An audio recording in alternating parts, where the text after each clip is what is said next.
नमस्कार, आदाब, सत श्री अकाल और अस्सलाम वालेकुम। मैं हूं मोहम्मद अहमद काज़मी, लेकर आया हूं आपका पसंदीदा कार्यक्रम आपके रूबरू। इस कार्यक्रम में हम आपको कुछ जानकार लोगों से मिलवाते हैं और देश में जो कुछ घटनाएं हो रही हैं उस पर चर्चा करते हैं, ताकि कुछ गहराई से मालूमात हो सके, कुछ वो भी मालूम हो सके कि जो कुछ खबरें आ रही हैं उसके पीछे क्या कुछ है, अब से पहले क्या कुछ हो चुका है, क्या ऐसा तो नहीं है कि निशाना कोई और है और बहाना कोई और हो।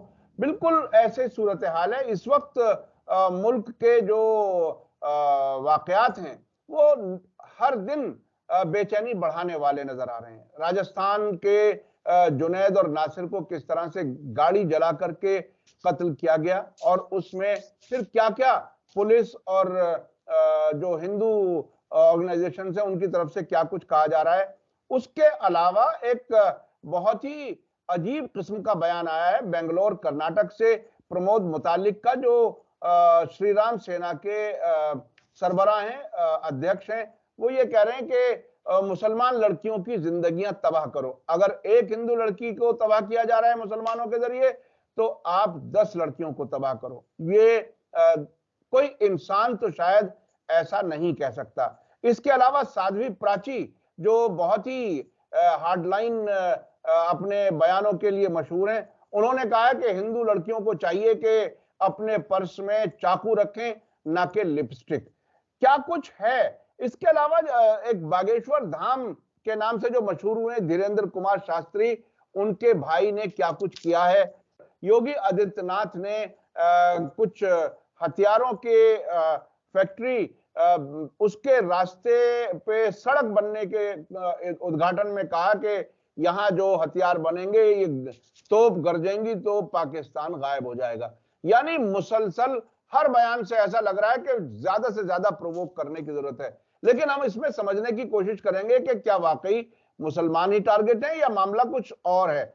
इस सब पर मुझसे बात करने के लिए इस वक्त खास मेहमान है जनाब शमसुल इस्लाम साहब, जो जाने माने राइटर हैं, बहुत थिंकर हैं, विचारक हैं, आरएसएस और हिंदुत्व पर काफी किताबें लिखी और भी बहुत सी सब्जेक्ट पर किताबें लिखी हैं, और खास तौर पर जो मजहब की बुनियाद पर नेशनलिज्म जगाने की जहां जहां भी कोशिश होती है, मजहब का गलत इस्तेमाल होता है, उसके खिलाफ वो बहुत मजबूती से रीजनिंग के साथ अपनी बात रखते हैं।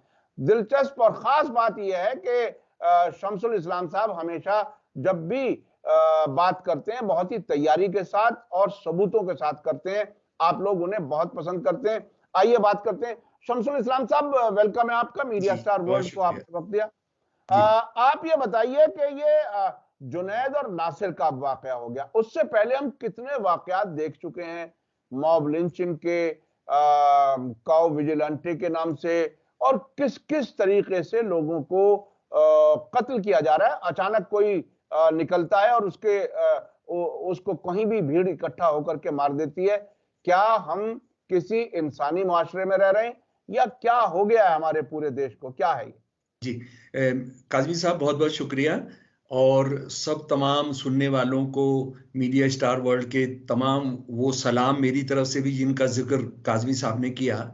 और ये भी ये बात है कि मैं लगभग 2 हफ्ते के बाद जुड़ा हूँ अपने सबसे जो मेरा पसंदीदा चैनल है, क्योंकि मैं जिन जगहों पर था वहाँ इंटरनेट उपलब्ध नहीं था, तो मैं बात नहीं कर सका। मुझे बहुत अच्छा नहीं लग रहा था, लेकिन चलिए अब वो मौका आया है। तो काज़मी साहब, एक चीज़ जो हमें समझने की है कि ये जो अपने दोनों जुनैद और नासिर का जो कत्ल हुआ है, मतलब कत्ल भी क्या हुआ है, वो जलाकर मारा गया है। और ये मैं आपको याद होगा कि मैं हमेशा कहता हूं कि जिस कम्युनल सांप्रदायिक हिंसा में जलाया जाता है वो एक खास ट्रेनिंग का नतीजा होता है। यानी आप चाकू मार दें, आप गर्दन काट दें, आप गला घोट दें, लेकिन जब आप जलाते हैं ना, तो ये हिंदुत्व का एक खास अंदाज है कि वो जो बताना चाहते हैं कि देखिए हम किस हद तक जा सकते हैं। और ये उनका जो प्यार है आनंद मठ के प्रति, बंकिम की जो किताब है उसमें इस तरह के तमाम सीन्स हैं कि किस तरह से मुसलमानों के साथ किस तरह जलाया गया, उनके घरों को, उनको, उनकी दाढ़ियों को जलाया गया। तो ये उससे कहीं ना कहीं जुड़ा होता है, ये अचानक नहीं होता है, ये कुछ लोगों का पागलपन नहीं होता है। अच्छा, दूसरी बात यह है जो समझने की है कि इस बार की जो हत्याएं हो रही हैं, वो हत्याएं ऐसा नहीं है कि आपने बीफ पकड़ा हो, यानी हालांकि वो भी किसी को हक नहीं पहुंचता है कि आप गाय का मांस भी कोई लेकर जा रहा है तो उसके नतीजे में आप जान से मार देंगे। आप उसको गिरफ्तार कराएंगे, आप उस पर मुकदमा चलवाएंगे, उसका जो जो गोश्त है, जो मीट है, उसके आप टेस्टिंग के लिए भेजेंगे। यहाँ तो बीफ भी नहीं है, बीफ भी नहीं है। लोग अपने निजी काम से जा रहे हैं, अपनी निजी गाय लेकर जा रहे हैं, लेकिन मुसलमान अगर गाय के साथ जा रहा है तो इसका मतलब है कि उसको जिंदा रहने का कोई हक नहीं है। हम जानते पीलू खान के साथ हो चुका है। और ये जो बच्चे जो मारे गए, ये मेवात के लोग, हम शायद इस बात को नहीं जानते हैं कि थोड़े दिन पहले वारिस खान की भी इसी तरह से इसी गैंग ने हत्या की थी। और पुलिस जिस तरह से शामिल है, हरियाणा की पुलिस खासतौर पर, उसको कवर अप करने में, उसको दफन करने में जो सच्चाई है, उसको यह उन्होंने कह दिया कि वो तो उसको चोटें लगी थी, इस वजह से उसकी मौत हो गई थी। वो चोटें किसी ने मारी थी, उसको वो बताने की जरूरत नहीं है। यानी वो चोट कोई ऊपर से कोई चीज जो दिखती नहीं है, जो सुनाई नहीं देती है, उसने कर दिया। और ये मैं बता दूं, ये कौन कर रहे हैं। ये एक गैंग है जिसको बजरंग दल का गैंग बोला जाता है, और उसका एक लीडर है मोहित यादव, मोनू मानेसर कहते हैं उनको। ये मोनू मानेसर साहब जो है, ये वो हैं जो आपको याद होगा कि 1 साल पहले इन्होंने पंचायतें बुलाई थी मानेसर के इलाके में कि मुसलमानों की दुकानों से सामान नहीं लेना है। मुसलमान जो यहाँ रह रहे हैं उनका सर्वे करेंगे, और उसका नतीजे में ये हुआ था कि सैकड़ों मुसलमान अपनी जगह छोड़कर, मानेसर छोड़कर चले गए थे। मजदूर चले गए थे, कबाड़ का काम करने वाले चले गए थे। और ये अपने इलाके के अंदर मुझे लग रहा है कि वो इलाका जो है उसका पटौदी के अंदर ये एक और जो सांप्रदायिक एक आमना सामना हुआ था, उसमें इन पर एक कत्ल का मुकदमा भी है। लेकिन ये पुलिस के बहुत प्यारे हैं, पुलिस के सीनियर अफसर इनके साथ खड़े होकर फोटो खिंचवाते हैं। यानी ये पुलिस अफसरों के साथ फोटो नहीं खिंचवाते हैं, पुलिस अफसर इनके साथ, यानी अगर किसी पुलिस अफसर को अपना प्रमोशन वगैरह करानी है आरएसएस बीजेपी की सरकार से, तो वो उनके साथ फोटो खिंचवाते हैं। और इन पर कोई हाथ नहीं लगा सकता, इनको कोई पकड़ नहीं सकता। और इनको सच तो ये है कि इनको जो जिले के अंदर जो स्क्वाड्स बनाए हैं, जो गौ रक्षकों के बारे में आप मैं बता दूं कि मैं नहीं कह रहा हूं, मोदी जी कह चुके हैं कुछ साल पहले कि ये एंटी सोशल एलिमेंट हैं जो इस काम को कर रहे हैं। लेकिन मोदी जी चाहते हैं कि ये एंटी सोशल एलिमेंट रहे, क्योंकि अगर वो नहीं चाहते तो ये तो मोनू नाम का जो ये लफंगा है, ये तो काम नहीं कर सकता था। और यानी हम उस डिटेल में जाने की जरूरत नहीं, वो इतना दिल दहला देने वाली है जिस तरह से उनको जलाकर मारा गया। यानी उनको जब उनको बहुत पीटा गया तो उसके बाद ये जो बजरंग दली गुंडे थे, इन्होंने ये किया, ये हत्यारे जो थे, इन्होंने सोचा कि ये इस लाशों का क्या करेंगे, तो उनको एक थाने में लेकर गए, हरियाणा थाने के अंदर। हरियाणा थाने वालों ने भी उनकी जो हालत देखी तो मुझे ऐसा लगता है कि वो उन्होंने लेने से मना कर दिया।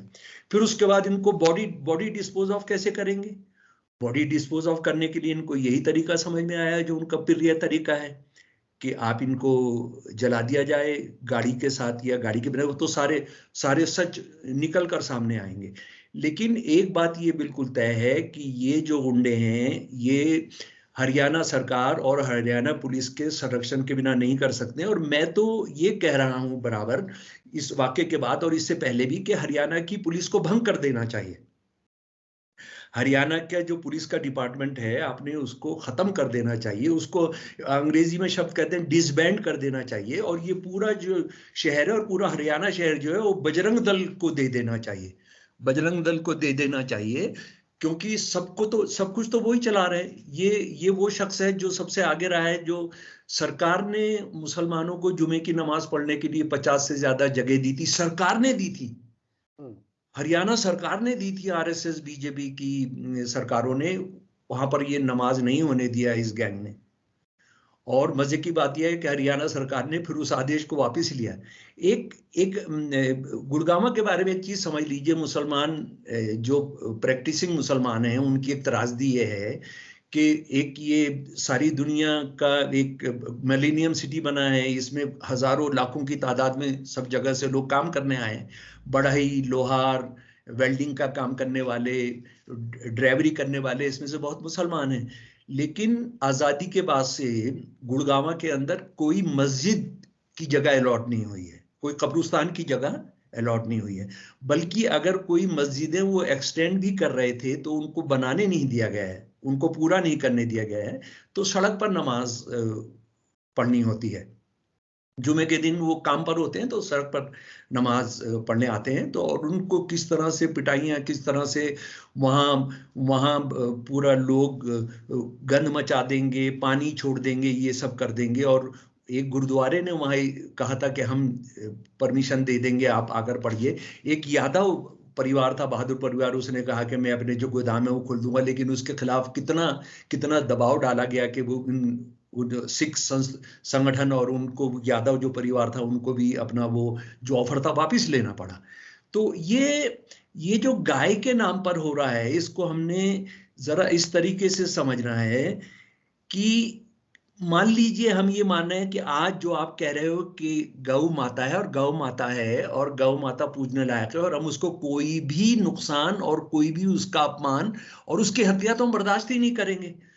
तो ये जो है, ये जो बहादुर हैं गौ माता के प्यार करने वाले, ये गोवा के बारे में नहीं जानते हैं क्या, जहां आरएसएस की सरकार है? आरएसएस की सरकार है। कर्नाटका जहां गैया जो है, बैल जो है बेचा जाता है, क्या ये नॉर्थ ईस्ट की 7 सरकारें नहीं जानते हैं जो सारी की सारी आरएसएस के साथ मिलकर चल रही हैं, और गैया खाई जाती है, गैया कटवाई जाती है सरकारी तौर पर। मैं अभी आपको एक बहुत मजेदार एक खबर बता रहा हूं इस संदर्भ में कि ये जो जगह है अपना मेघालय, मेघालय के अंदर एक सरकार चल रही है, जो वहां की एक पार्टी है, और उसके बाद बीजेपी के साथ सरकार है, और बीजेपी का एक मंत्री भी है। लेकिन आज जो चुनाव हो रहे हैं वहां दोनों एक दूसरे के खिलाफ लड़ रहे हैं, एक दूसरे के खिलाफ लड़ रहा है। वो 90% क्रिश्चियन इलाका है। वहां का जो बीजेपी का प्रेसिडेंट है, उसने एक अखबार को, न्यू इंडियन एक्सप्रेस को इंटरव्यू देते हुए उसने बताया, उससे सवाल पूछे गए कुछ के बारे में कि आप तो 90% ईसाई हैं, तो आप बीफ कैसे बंद करेंगे? उसने कहा मैं बीफ खाता हूं, मैं बीफ खाता हूं, और यहाँ बीफ बंद हो ही नहीं सकता है। अरे सोनू या टोनू या मोनू, तुम्हारा जो भी नाम है, तुम जाओ ना मेघालय, और ये बीजेपी का जो चीफ है, जो सुन लीजिए उसने जो अंग्रेजी में कहा, मैं आपको बता रहा हूं, I eat beef and I am in BJP, there is absolutely no problem with this. अरे ये तुम कमजोरों के लिए कर रहे हो, तुम में अगर बहादुरी है जरा सी भी, तो जाओ, एक गुंडों का ग्रुप लेकर जाओ, गोवा जाओ, नॉर्थ ईस्ट जाओ, कर्नाटका जाओ। ये तुम कितना पाखंडी, तुमको इतिहास में किस नाम से याद करेंगे कि तुम एक गैया जैसी एक शरीफ जानवर को तुम इस्तेमाल करके लोगों की हत्याएं कर रहे हो, लोगों की हत्याएं। और तुम्हारे जो बाप हैं, तुम्हारे जो आका हैं, तुम्हारी जो पार्टी के लोग हैं, जो कम से कम 7-8 राज्यों की सरकारें चला रहे हैं, वो गैया कटवा रहे हैं, वो गैया बिकवा रहे हैं, वो गैया खा रहे हैं। तुम्हें कोई शर्म नहीं आती है, तुम्हें बिल्कुल कोई शर्म नहीं आती है। तो इसका मतलब है कि तुम्हारा गाय से प्यार, जिसको तुम ये कहते हो कि ये हिंदू धर्म की माता है, वो कितना झूठा है, कितना बदमाशी वाला है, कितना धोखे वाला है, इसको समझिए। मैं उस बात में तो जा ही नहीं रहा हूं कि जो विवेकानंद जी ने कहा, विवेकानंद जी ने एक बार नहीं 10 बार कहा कि आप ब्राह्मण नहीं हो सकते थे अगर आप हिंदू नहीं हो सकते थे, तो अगर आप गैया का मीट नहीं खाते थे। गोघना शब्द था कि जिन मेहमानों के लिए आपको गैया काटनी है, मेहमान आ गए, दामाद आ गए, भगवान आ गए आपके यहाँ, तो आपने उसको काटना है। अघन्या था जो काटा नहीं जाएगा, यानी आप दूध देने वाली गाय को नहीं काटेंगे। लेकिन वो ना, आप जो दूध देने वाली गाय नहीं है उनको आप मेहमानों के लिए काट सकते हैं। अपने दामाद आ गया, भगवान आ गए, ऋषि मुनि आ गए, तो आप उनको खिलाएंगे। इसको इसको हमको अच्छे तरीके से समझना है। तो इसका मतलब यह है कि आप ये किस लिए कर रहे हैं? आप ये इसलिए कर रहे हैं कि आप जो है, जो सबसे कमजोर है, और हिंदू मुसलमान सवाल करते करते, हिंदू मुसलमान करके आप भड़काने का काम करेंगे। और ये मैं आपको बता दूं, हरियाणा में एक और बहुत शर्मनाक काम क्या हुआ है। ये 1 महीना पहले न्यूज आ गई थी, चीफ मिनिस्टर साहब ने ये कहा था कि पिछले 2 साल से जो नौकरियां भरी नहीं गई हैं, देखिए 60-70% नौकरियां भरी नहीं जा रही हैं, है ना। जो भरी नहीं गई हैं वो हमने खत्म कर दी हैं। और परसों उन्होंने असेंबली के अंदर कह दिया कि हमने ये 20,000 से ज्यादा नौकरियां खत्म कर दी हैं। ये नौकरियां किसकी गई हैं? मुसलमानों की नौकरियां गई हैं, ये सिखों की नौकरियां गई हैं, ये ईसाइयों की नौकरियां गई हैं, ये हिंदुओं की नौकरियां गई हैं। ये हिंदुओं की नौकरियां गई। आप हिंदुओं को कितना प्यार करते हैं, और हिंदू की गौ माता को आप कितना प्यार करते हैं, उसको आप समझ सकते हैं। और मुझे लगता है कि ये जो कुछ हो रहा है, ये इस देश को खत्म करने के लिए, इस देश में गृह युद्ध कराने की उनकी तैयारी हो रही है। और अब मुझे लगता है कि हम जरा सा वो प्राची जी पर, जी वो प्राची और प्रमोद मुतालिक तकरीबन दोनों ने एक किस्म की बातें की हैं। जी। और कमाल ये है कि इतनी नफरत की बात कहने के बाद भी उन पर किसी पर कोई कार्रवाई होती नजर नहीं, कोई कार्रवाई नहीं होगी, कोई कार्रवाई नहीं होगी। ये प्राची का, आपने जो मुझे भेजा था, मैंने वो पूरी उनकी तकरीर सुनी। उन्होंने कहा कि आफ्ताब पूनावाला जिस तरह से लव जिहाद करके हमारी एक बेटी, हमारी श्रद्धा बेटी की उसने हत्या की, लव जिहाद में फंसाया, इनको मैं क्या बताऊंगा, क्या करूंगा, ये पढ़ते लिखते नहीं हैं। ये मैंने पिछले 10-12 दिन की ही जो क्राइम का किया। मैं आपको एक बात और बताना चाहता हूं अपने सुनने वालों को, मैं लगभग जब से मोदी आए हैं, जो क्राइम हो रहे हैं, औरत के खिलाफ क्राइम हो रहे हैं, उसका मैं डेटा रखता हूं। चाहे वो मुसलमान क्राइम कर रहे हैं या हिंदू क्राइम कर रहे हैं, हिंदू बनाम मुसलमान कर रहे हैं, मुसलमान बनाम हिंदू कर रहे हैं, मैं इसका डेटा रखता हूं। जी, जो पिछले कुछ दिनों का डेटा है वो आपके सामने रख रहा हूं। ये 10 फरवरी इसी साल, कितने दिन पहले हैं जनाब? 11 दिन पहले। एक शख्स है साहिल गहलोत, उसने एक निक्की यादव बच्ची, जिसको ये कहा था कि वो साथ रह रहे हैं, लेकिन पता लगा उनका 2020 में शादी हो गई थी, उसने उस अपनी दोस्त के साथ, जो अब पता लग रहा है कि शादी हो गई थी 2020 में, उसके टुकड़े किए, उसको टुकड़े करके उसको एक फ्रिज के अंदर रखा, उसके बाप का जो ढाबा था, और उसके बाद जाके दूसरी शादी की। यानी जब बच्ची की लाश, वो जिसके साथ शादी हुई है पहली, निक्की यादव को कत्ल किया, उसके टुकड़े किए, उसको फ्रिज में रखा, जाकर दूसरी शादी की। यहाँ हिंदू धर्म को कोई खतरा नहीं है, यहाँ हिंदू धर्म का कोई अपमान नहीं हुआ। ये इतना खतरनाक वाकया कि एक आदमी कत्ल करे जी, और उसी दिन या दूसरे दिन जाकर के शादी करे, ये इंसान हो सकता है क्या? यानी आफ्ताब पूनावाला भी इंसान नहीं था, लेकिन उसका जुर्म जो है वो धर्म से जोड़ दिया आपने।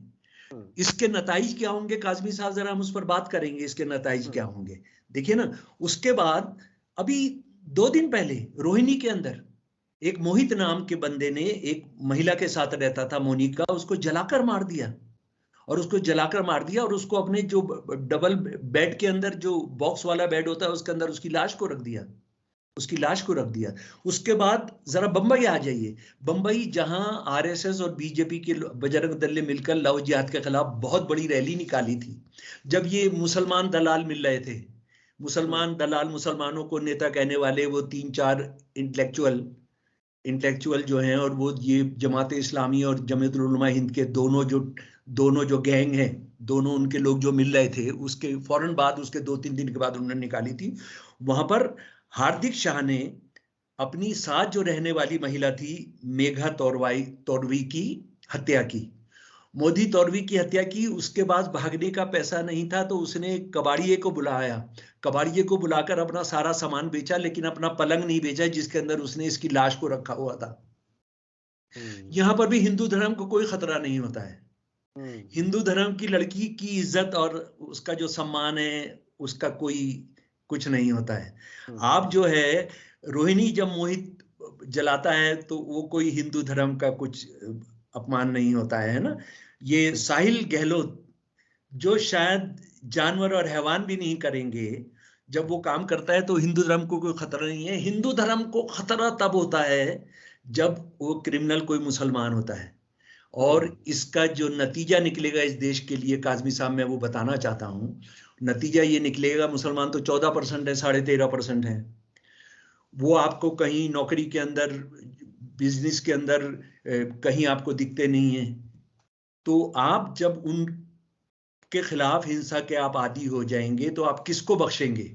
और वो बख्श नहीं रहे हैं, वो बख्श नहीं रहे। मैंने उसके पिछले कुछ दिनों के आंकड़े आपके सामने रखता हूं। यानी आप ये सोच रहे हैं ये मुसलमानों के सिर्फ खिलाफ हैं, जिसमें बहुत सारे मुसलमान संगठनों के बेवकूफ लीडर भी ये सोचते हैं कि उनका असली निशाना मुसलमान है, और वो इसलिए जाके उनका पैर पकड़ने लगते हैं, उनके हाथ पैर दबाने लगते हैं आरएसएस के लोगों को। वो जानते नहीं है कि उनका असली निशाना मुसलमान नहीं है, उनका असली निशाना इस देश का डेमोक्रेटिक ढांचा है जिसको वो खत्म करना चाहते हैं। मैं आपको 11 फरवरी की घटना बता रहा हूं। 11 फरवरी को आजकल मध्य प्रदेश में एक बाबा है जिसका बहुत राज चल रहा है, वो जवान है, उसका नाम है धीरेन्द्र कुमार शास्त्री।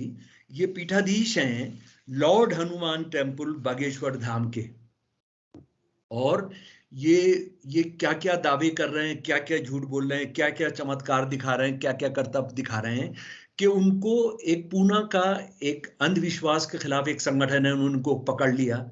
और ये सारा जो दलाल मीडिया है वो इसको बहुत बढ़ावा दे रहा है।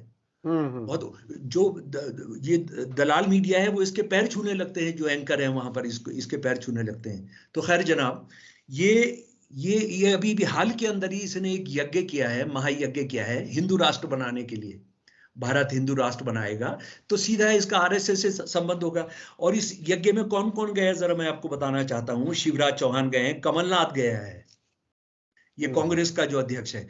वो यज्ञ था भारत को हिंदू राष्ट्र बनाने के लिए, समझ गए आप। और उसके भाई ने क्या किया है, उसके भाई का नाम है उसके भाई का नाम है सौरभ उर्फ शालिग्राम। ये एक दलित लड़का लड़की की शादी हो रही थी, आकाश की सीता अहिरवार से। ये उस शादी में घुस गया शराब पिए हुए, सिगरेट हाथ में, इसके वीडियो है, और उसने कहा कि ये गाना नहीं चलाओ, दूसरा गाना चलाओ, ये डांस नहीं होगा, दूसरा डांस होगा। कोई मुकदमा नहीं हुआ है, कोई, यानी SC ST की शादी में आपने जो जान के उनकी बेइज्जती की है, और ये वहां 1 घंटे से ज्यादा गुंडागर्दी करता रहा, 1 घंटे से ज्यादा गुंडागर्दी करता रहा। उसके बाद मैं आपको ही बताना चाहता हूं कि ये, और वो आपने बताया ही है कि मुसलमान बस इनको करना है। ये कालिंजर महोत्सव थे, योगी जी ने 18 फरवरी को उसका वो किया, इनॉग्रेशन किया, वहां महोत्सव का इनॉग्रेशन किया। लेकिन वहां पर एक रोड भी बनाया है, वो रोड उससे पहले समाजवादी पार्टी की सरकार ने भी बनाया हुआ था भाईजान।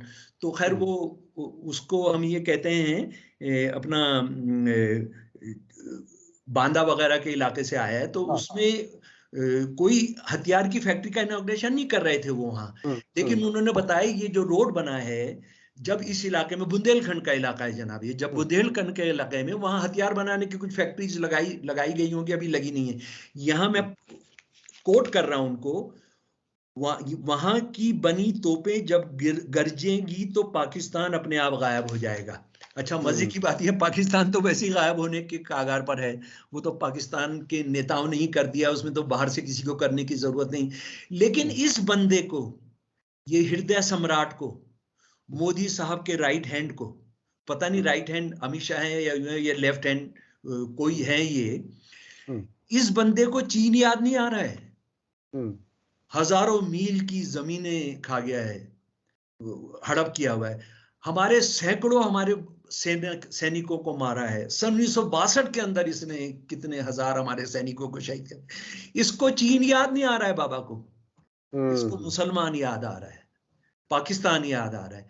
तो आप ये कितना छोटे दिमाग लेके इस देश को क्या खतरे हैं इनको पता ही नहीं है। उसके बाद एक दो चीज और मैं आपको बताना चाहता हूं। ये भी आप ये सोनू मोनू चोनू, ये रिची और पीची और मुथालिक जो भी हैं उनको आप बता दूं। अभी कानपुर देहात में 13 तारीख को क्या हुआ है, बुलडोजर तो मुसलमानों के लिए किया गया है। बुलडोजर जो है बाबा हो गए, बुलडोजर बाबा। बुलडोजर न्यू जर्सी के अंदर आरएसएस के लोग, हिंदू सेवा संघ के लोग भारत की स्वतंत्रता दिवस पर निकाल कर लेकर आते हैं। बताइए आप, मुसलमानों को, वहां हिंदुस्तानी मुसलमानों को बताने के लिए कि देखो हम तुम्हारा क्या करेंगे। प्रमिला दीक्षित और उनकी बेटी नेहा को किस तरह से जलाकर मारा गया है। बुलडोजर लाया गया, बुलडोजर चल रहा है, वो बच्चियां अपना सामान बचाने, ये माँ बेटी दोनों अपना सामान बचाने जाती हैं और उसको आग लगाई जाती है।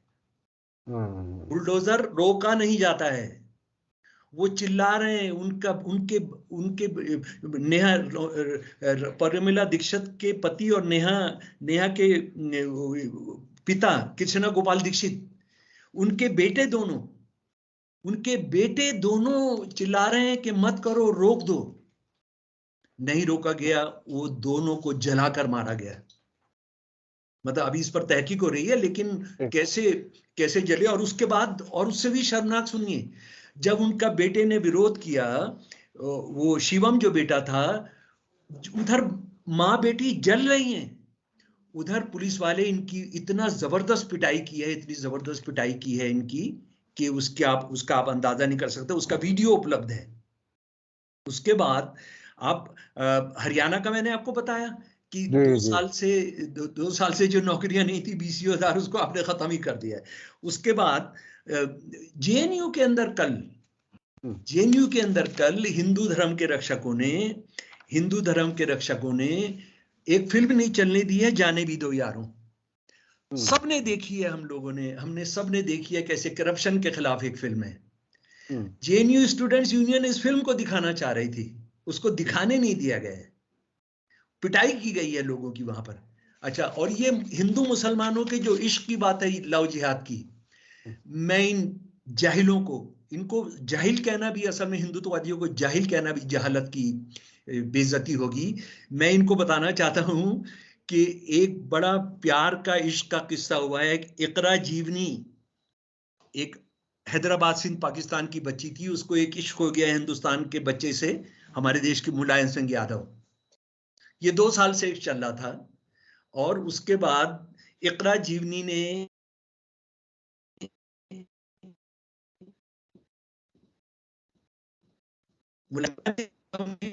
उसको बुलाया, खर्चा किया, वाया दुबई, उसको नेपाल बुलाया, काठमांडू बुलाकर उसको बुलाकर शादी कर ली। बच्ची हिंदू हो गई। हिंदू होने के बाद वो दोनों शादी करके बेंगलोर आ गए। ये बच्चा जो था बेंगलोर का था, यूपी का रहने वाला। और एक मुसलमान लड़की अपना घर बार छोड़कर आ गई, अपना मजहब छोड़ गया अपने इश्क के लिए। तो इसको क्या हिंदू लव जिहाद कहोगे? क्या कहोगे इसको? अरे नौजवान लोग इश्क करते हैं, प्यार करते हैं, वो क्या क्या कर सकते हैं, और उसको क्या धर्म के हिसाब से करोगे तुम? और उस बच्ची को वापस भेजा जा रहा है। वो बच्ची पैर पकड़ रही है पुलिस अफसरों के, वहां के लोगों को, हिंदू संगठनों के पैर पकड़ रही है कि मैं अपने शौहर के साथ रहना चाहती हूँ, मैं अपने शौहर के साथ रहना चाहती हूँ। तो जानवरों, हैवानों, इंसान बनो तुम। और नहीं तो, और मैं सारे दोस्तों को बताना चाहता हूं कि अगर आप नहीं करोगे तो मैं अपनी बात खत्म कर रहा हूं एक नज्म सुनाकर।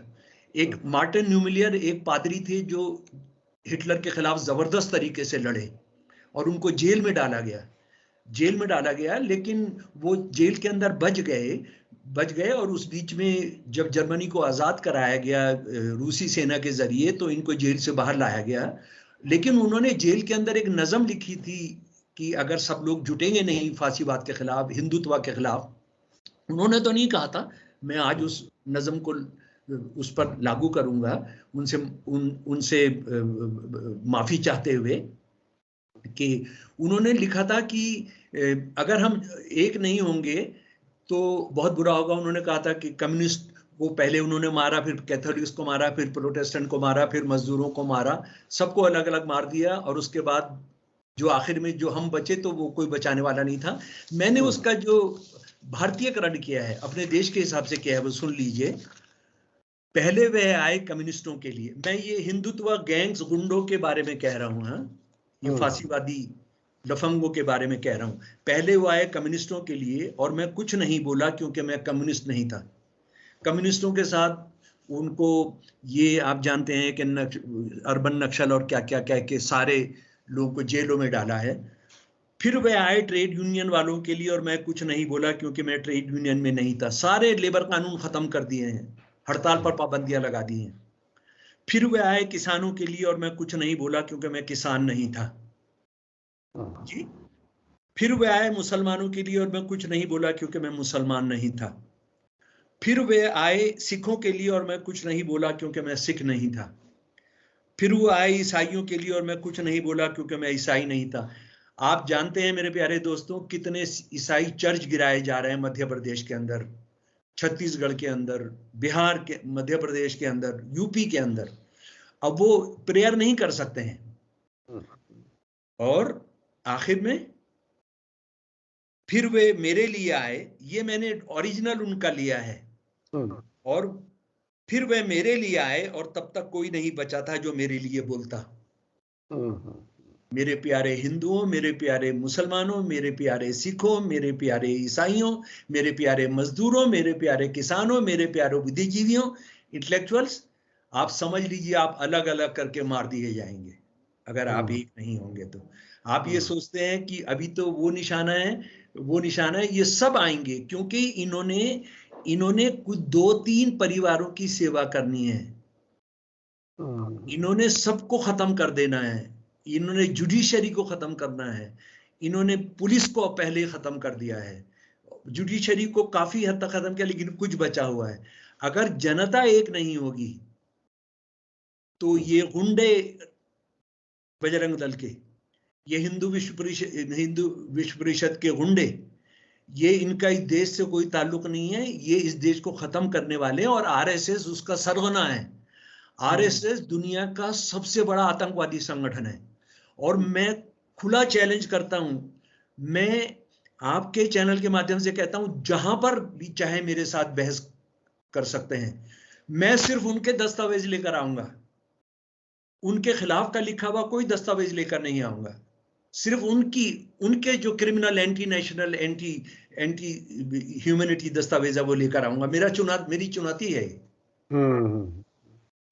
बहुत बहुत शुक्रिया जनाब शमसुल इस्लाम साहब। मैं बीच में इसलिए नहीं बोला कि आप बहुत ही सीक्वेंस के साथ वो वाकयात सारे गिनवा रहे थे कि देखिए किस किस तरह से हिंदुओं को टारगेट किया जा रहा है, मेजॉरिटी को टारगेट किया जा रहा है। और जो आपने आखिर में जर्मन वो जो कविता का जो आपने नज्म जी जो नज्म आपने पेश की, उसमें बिल्कुल साफ बात हो गई कि लेबर को जो मजदूर है, अब मजदूर किसी भी मजहब का हो सकता है, इसमें हिंदू मुसलमान की शर्त नहीं है।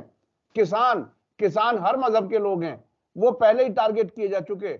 मुसलमान का नाम लिया जाता है, मुसलमान को टारगेट किया जा रहा है, वो किस लेवल तक है, क्या है, सिख, ईसाई और फिर मैं यानी हिंदू, सब टारगेट अगर बनेंगे तो देश में कौन रहेगा, देश में कौन खुशहाल रहेगा।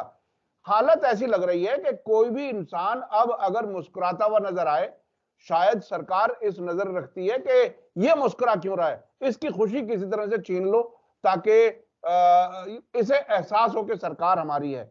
और जो बात आपने कही कि आरएसएस सबसे बड़ा आतंकी संगठन है, और दुनिया का सिर्फ भारत का नहीं, दुनिया का सबसे बड़ा आतंकी संगठन है इस वक्त जी। और आप सबूतों के साथ, उन्हीं की किताबों के सबूतों के साथ किसी भी जगह बहस के लिए तैयार हैं। आंखें खोलने की जरूरत है, देश को बचाने के लिए, अपने देश से प्यार करने के लिए, अपने आने वाली नस्लों से और सभी मजहब के लोग एक दूसरे के साथ प्यार से रहें, वो रास्ता अगर बनाना है तो बहरहाल संजीदगी से सोचने समझने की जरूरत है और वो कुछ करने की जरूरत है। खास तौर पर जो आपने कहा कि मिलकर के हम बाकायदा अपने इस मुसीबत से बच सकते हैं अगर हम मिलकर के कोशिश करें। वो क्या रास्ता होगा? देश को बचाने की लड़ाई में आगे आना होगा, और देश को बचाने की लड़ाई में आगे आना है तो मीडिया स्टार वर्ल्ड जैसे तंजीमों को मदद करनी होगी, संगठनों की मदद करनी होगी। उनको 10 रुपए, 20 रुपए, 50 रुपए की मदद चाहिए, नहीं हजारों की नहीं चाहिए, जरूरत भी नहीं है उतनी हमको। मीडिया स्टार वर्ल्ड को इतने की जरूरत ही नहीं है। छोटे छोटे हमें हदिये चाहिए, छोटी छोटी मदद चाहिए जी। मैं आपको बता दूं कि हमारे चैनल पर ज्वाइन का बटन अब एक्टिव है और उसके जरिए आप हर महीने कुछ जो भी आप देना चाहें उसमें मदद कर सकते हैं। बहरहाल हमारी कोशिश है कि देश की भलाई के लिए, समाज की भलाई के लिए, आपस में प्यार मोहब्बत बढ़ाने के लिए काम करते रहें। जो लोग नफरत फैला रहे हैं वो उनका अपना काम है, हमारा काम तो मोहब्बत फैलाने की कोशिश है। इसमें कामयाबी के लिए हमें सभी को काम करने की जरूरत है। बहुत बहुत शुक्रिया शमसुल इस्लाम साहब, आपने हमें वक्त दिया।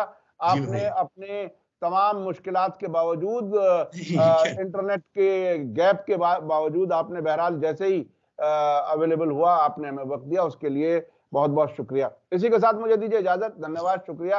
जय भारत, जय हिंद। मीडिया स्टार वर्ल्ड के और वीडियो देखने के लिए हमारे चैनल को सब्सक्राइब करें और सीधे नोटिफिकेशन पाने के लिए बेल आइकन दबाएं। और अगर हमारी खबर सच्ची और अच्छी लगे तो अपने व्हाट्सएप, इंस्टाग्राम, फेसबुक और ट्विटर अकाउंट पर जरूर शेयर करें।